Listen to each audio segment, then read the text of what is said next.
اپنے دل میں یاد کرتا ہے، میں بھی اسے اپنے دل میں یاد کرتا ہوں۔ جب میرا بندہ کسی محفل میں میرا ذکر کرتا ہے، میں اس سے کہیں بہتر محفل میں اس کا ذکر کرتا ہوں۔ اللہ کی محفل تو ملائے اعلیٰ کی ہے، ملائکہ مقربین کی ہے۔ بہرحال اللہ کو تم اپنے دل میں مستحضر رکھو، اللہ تعالیٰ تمہیں بھی یاد رکھے گا۔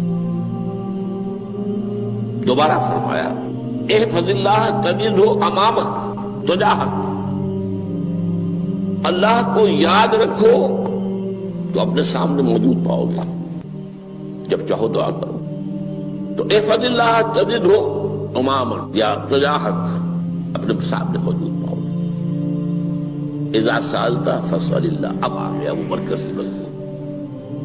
دیکھو جب مانگو اللہ سے مانگو، غیر اللہ کے سامنے ہاتھ دراز کرو ہی مت۔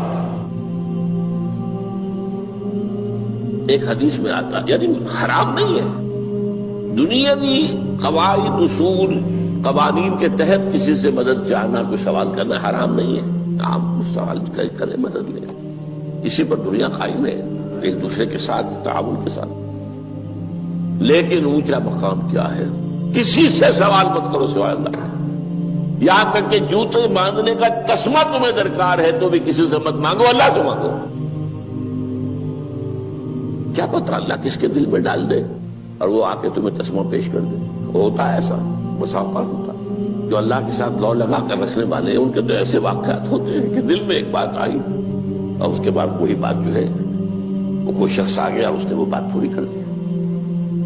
کیونکہ لوگوں کے دل جو ہے وہ تو اللہ کے دو انگلیوں کے مابین جو چاہتا پھر دیتا ہے۔ کیا پتہ اللہ کسی فرشتے کو انسانی شکل میں بھیج دے، آتا ہے فرشتہ، آتا ہے انسانی شکل میں، آتا ہے آپ کی تکلیف کو رفع کر دے، آپ کی ضرورت کو پورا کر دے، اسی سے مانگو، کسی اور سے مانگو۔ یہ ہے توحید کا لب لباب۔ یوں سمجھیے اسلام کی جڑ کیا ہے؟ ایمان۔ اسلام کا جو خارجی نظام عمل ہے، انفرادی اعمال ہو اجتماعی ہو، ان سب کی روح رواں کیا ہے؟ ایمان۔ ٹھیک، ایک بات ہو گئی۔ ایمان کا خلاصہ لب لباب کیا ہے؟ ایمان باللہ۔ جیسے ایمان بالآخرہ بھی ہے، ایمان بالملائکہ ہے، ایمان بالانبیاء ہے، ایمان بالرسل ہے، ایمان بالکتب ہے، ایمان بالقلب ہے، لیکن اصل ایمان، اسی لیے ایمان مجمل میں آپ کو معلوم ہے کسی اور چیز کا ذکر نہیں۔ آمنت باللہ کما ہوا باسمائہ وصفاتہ وقبلت جمیع احکامہ اقرار باللسان وتصدیق بالقلب، یہ ایمان مجمل ہے۔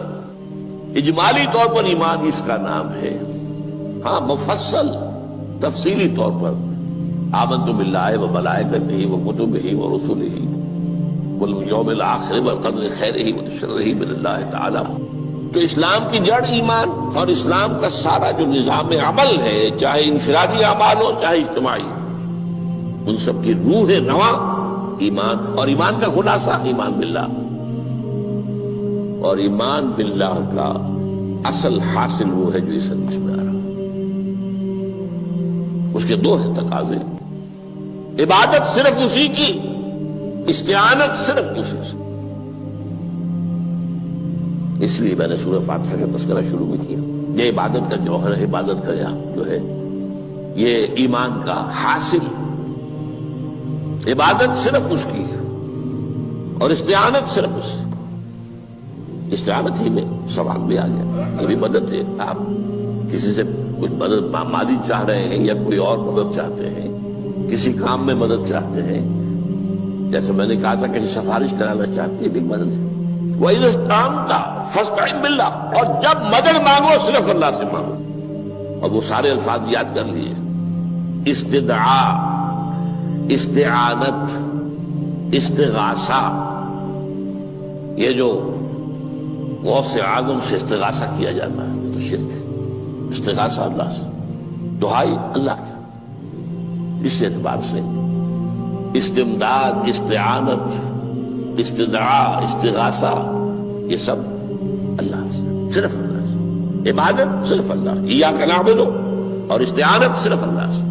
مانگو صرف اللہ سے، جب مدد طلب کرو صرف اللہ سے، اور جان لو اگر تمام لوگ جمع ہو کر تمہیں کوئی فائدہ پہنچاؤں گے نہیں پہنچا سکتے، الا بشیء قد کتب اللہ لک وان اجتمعوا علی ان یضروک بشیء لم یضروک الا بشیء قد کتب اللہ علیک، اگر سب مل کر چاہیں تمہیں کوئی نقصان پہنچا دے نہیں پہنچا سکتے مگر وہی کچھ جو اللہ نے تمہارے لیے لکھ دیا۔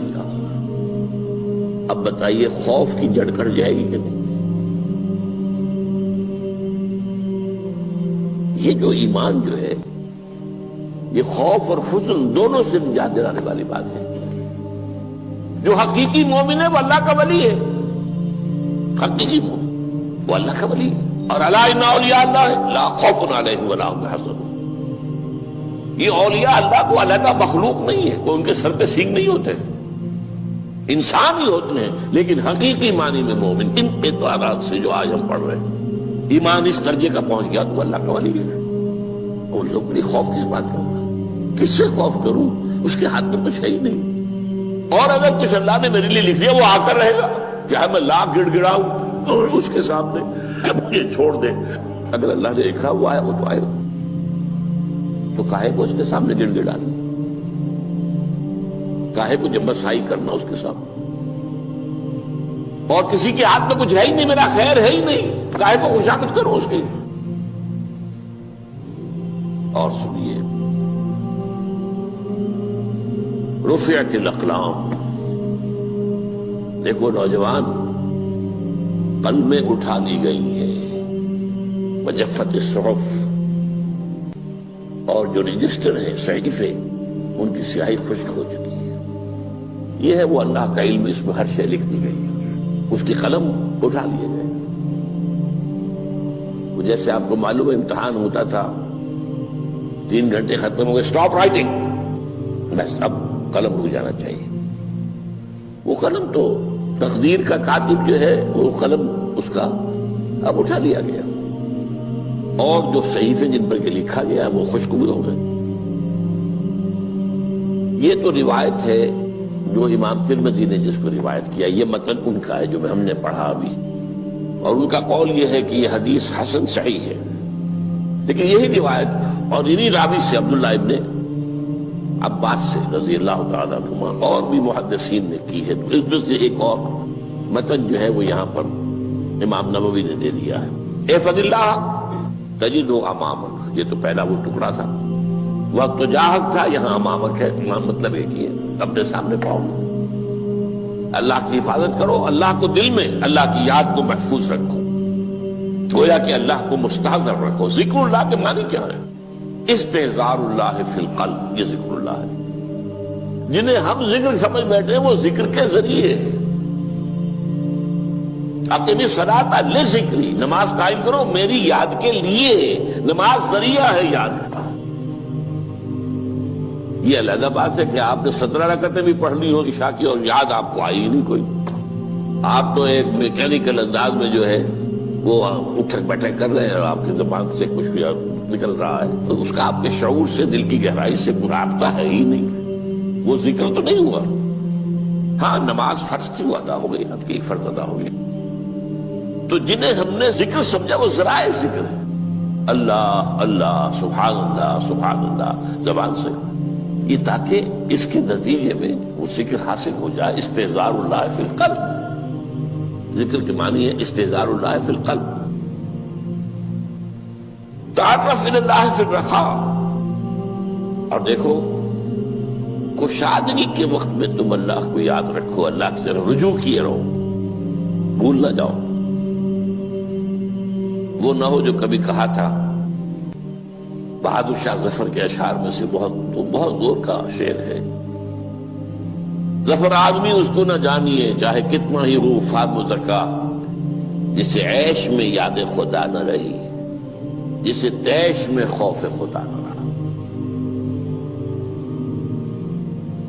وہ ہے کشادگی کی حالت میں، جبکہ تمہارے لیے کشادگی ہے، اللہ کی طرف رجوع کیے رکھو۔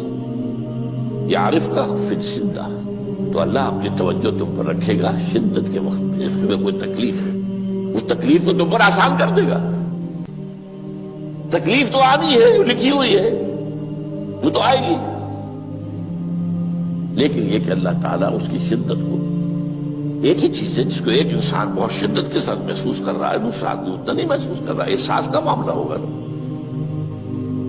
وہ تو اصل میں اگر انسان کی نرز کٹی ہوئی ہے تو احساس ہوگا ہی نہیں، سرے سے ہی نہیں ہوگا۔ تو اس اعتبار سے اللہ تعالیٰ تمہارے لیے وہ شدت کی کمی کر دے گا۔ وَاعْلَمْ أَنَّمَا أَخْطَأَكَ لَمْ يَكُنْ لِيُصِيبَكَ، اور جان لو جو چیز تم سے چھوٹ گئی ہے، رہ گئی ہے، وہ ہرگز تمہیں ملنے والی نہیں تھی۔